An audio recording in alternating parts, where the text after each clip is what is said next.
So let's welcome Datin Mariani, please. Thank you very much, Ms. Gartini. Assalamualaikum, good afternoon. I bid to all that have joined this wonderful MPS Virtual Open Day today. I'd just like to share some of the info about the Malaysian Pharmacy Society Community Pharmacy Chapter, which I do have a very committed team of community pharmacists, and I co-chair with Mr. Jack Shen Lim. Next slide, please. This is the outline, similar to all our previous presenters today. So for the next slide, we would like to share on the aspects of who is in our committee. Yeah, next slide. So our committee comprises of community pharmacists, and I have the hybrid role to play, as I was a community pharmacist for 20 years and an academic now for the past 10 years. So I would like to say that this is a very interesting times that we are now in, because we notice that community pharmacy is getting a lot of, I would say, attention in the media, a lot of new aspects of the public to identify us and our roles. So this chapter is about a lot to do with what we aim to achieve, and this is our main objectives. Okay, can I have the next slide? We would like to actually focus on community pharmacists' professional practice development, and we as a chapter also look into the issues concerning the pharmacist profession, the community pharmacist profession, and advocate. We can use this platform of the chapter to advocate for the role of the community pharmacist in the national healthcare system. And when we say the national healthcare system, we mean largely the private sector, in which we are now focusing a lot of our energy towards the issue of the National Health Morbidity Survey area. For example, the role of the community pharmacists in self-care, the role of the community pharmacists in non-communicable diseases. So these are very, very big aspects to consider for community pharmacist development. Next slide. So our members, just to be introducing again, our committee members are as mentioned here. We are very, very, very fortunate to have a strong representation from our sisters in Sarawak and Sabah. So we have on board with us community pharmacist in Sarawak, Ms. Sim Li Ping. We have the chairperson of the Sarawak Pharmacy Society, who is Ms. Susan Tang Swee Chin. We have Sabah Pharmaceutical Society representative Madam Jemima Ho Wendian. And for the areas of community, every state and area representative, there is a community pharmacist liaison. So for Kuala Lumpur and Wilayah Persekutuan, where the number of pharmacists is extremely high, we do not have a branch or a sort of like a select specific committee, but we are under the MPS Secretariat. So we have a representative Kuala Lumpur and Wilayah Persekutuan, Ms. Azhar. And for Selangor, we have a representative, Jennifer To. And we also have Mr. Farahi, you met him just now. He's also involved in CP chapter. Puan Zuraida, Mr. Lim Kapo, and also Dr. Mahamati. These are our current committee members. We will love to have more of you as well in certain areas of your interest. Next slide, please. So what are our aims and objectives? Okay, we are here to enhance the community pharmacy profession related to public health as a service to community.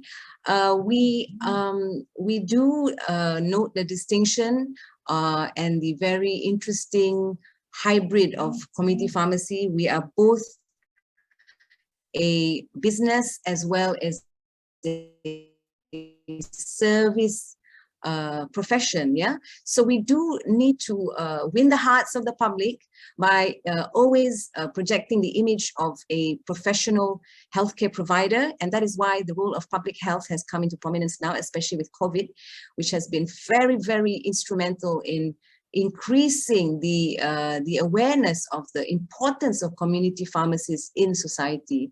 So we also would like to state here that we are always putting out fires and sometimes trying to start a fire when we do current issues responding, and also areas of interest to community pharmacists.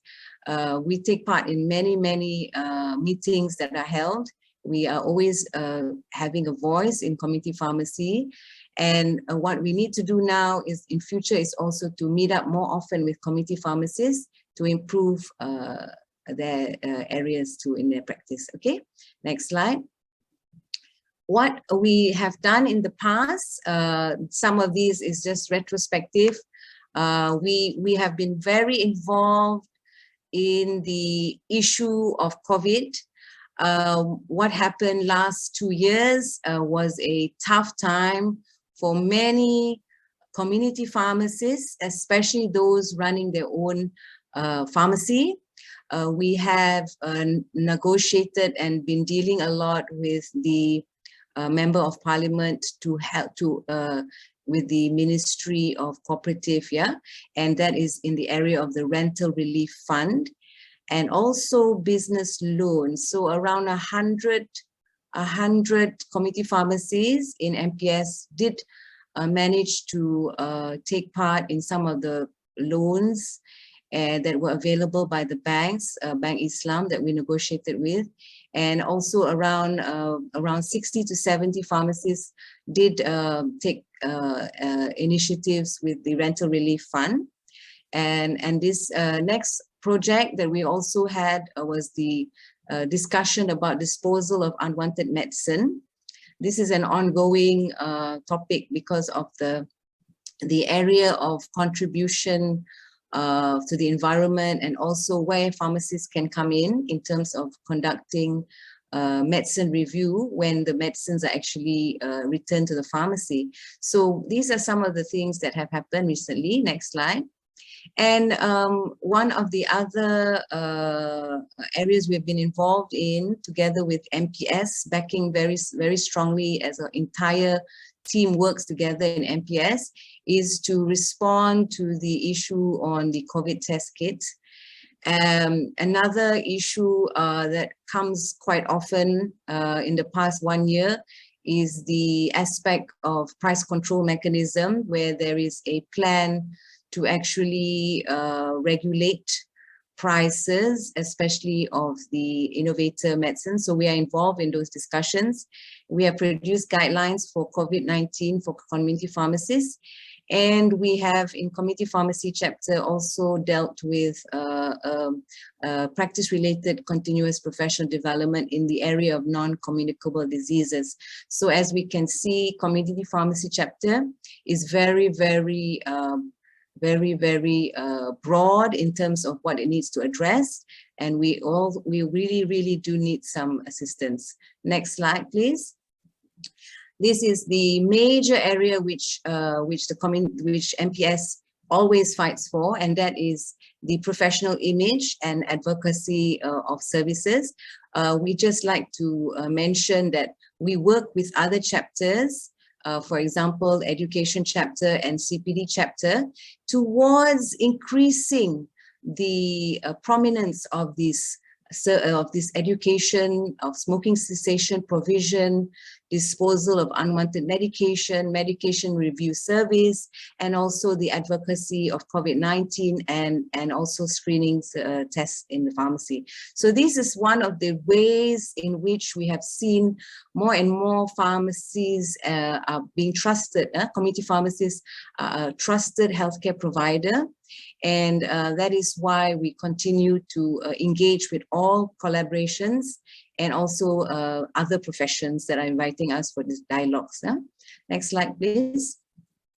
Some of the other very serious initiatives that we have to revisit is, of course, the dispensing separation document, which was submitted in December 2018 to the former health minister.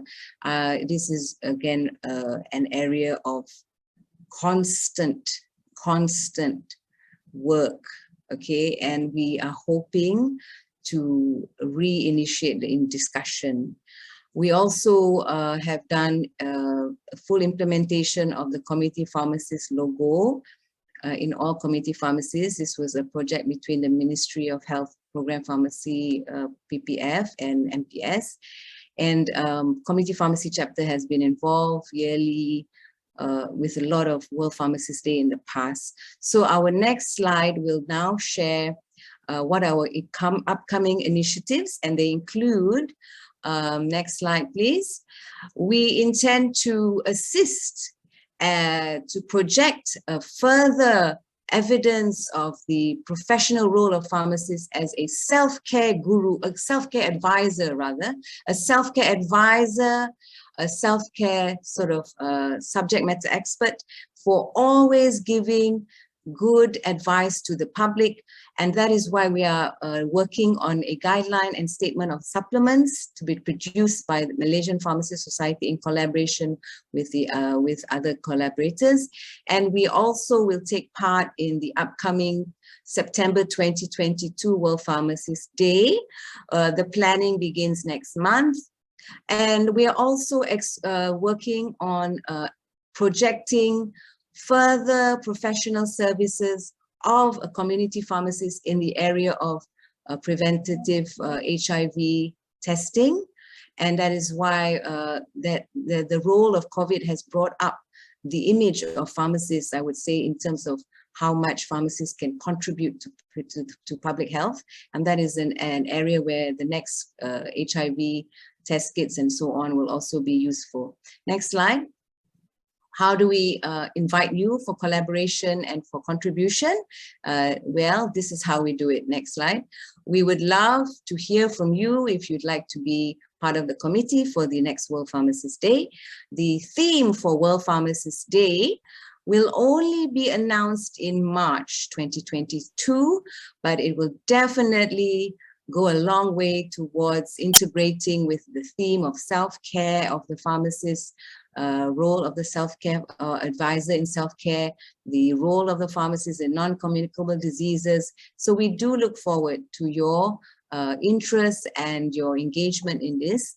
And next area, we need to also respond to more professional writing in the media and newspapers to share our story about what is it the community pharmacists do, what are the ways they contribute, media articles, newspaper articles. So we would love to hear from you if you love to write, because there is actually a lot of positive messages we need to communicate to the public. Next slide. I would now like to end my presentation by saying that it is always good to collaborate, and we really look forward to championing this area of community pharmacy chapter. Thank you. Okay, thank you very much, Datin Mariani, on explaining on the community chapter. So do we have any questions for Datin Mariani, please?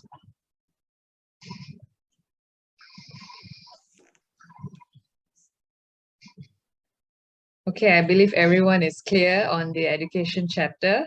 Okay. So those interested can join the chapter to contribute to the chapter with their activities.